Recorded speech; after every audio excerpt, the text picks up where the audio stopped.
ಕೆಟ್ಟೋಗಿರೋ ಹಾಲಿಂದ ಪನ್ನೀರ್ ಮಸಾಲ ಹೇಗೆ ಮಾಡೋದು ಅಂತ ನೋಡೋಣ. ಸೊ ಹಾಲೆಲ್ಲ ಕುದ್ದಾದ್ಮೇಲೆ ಈ ಥರ ನಮಗೆ ಪನ್ನೀರ್ ಮಾಡೋಕ್ಕೆ ಖೋವಾ ಥರ ಬರುತ್ತೆ.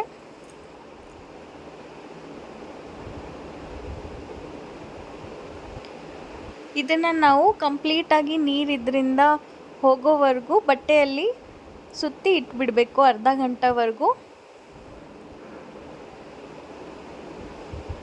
ಸೊ ಇವಾಗ ಕಂಪ್ಲೀಟಾಗಿ ನೀರೆಲ್ಲ ಸ್ಟ್ರೈನ್ ಆಗಿದೆ.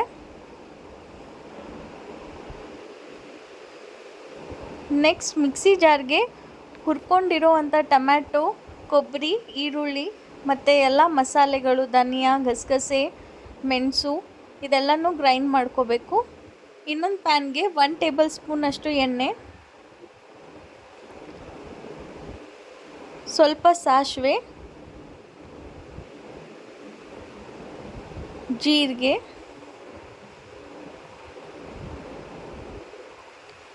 ಕರಿಬೇವು,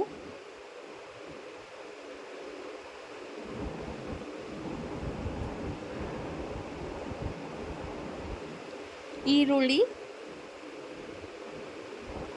ಇದೆಲ್ಲನೂ ಒಂದು ಸ್ವಲ್ಪ ಹೊತ್ತು ಫ್ರೈ ಮಾಡಿಬಿಟ್ಟು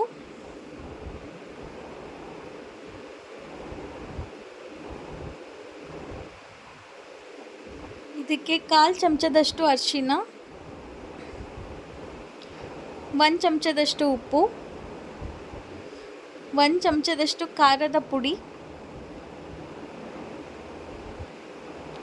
ರುಬ್ಬಿರೋ ಅಂಥ ಮಸಾಲ ಇದೆಲ್ಲನೂ ಮಿಕ್ಸ್ ಮಾಡಿಕೊಂಡು ನೆಕ್ಸ್ಟ್ ಲಾಸ್ಟಲ್ಲಿ ಇದಕ್ಕೆ ಇದೆಲ್ಲ ಸ್ವಲ್ಪ ಬೆಂದಾದಮೇಲೆ ಪನ್ನೀರನ್ನ ಆ್ಯಡ್ ಮಾಡ್ಕೋಬೇಕು.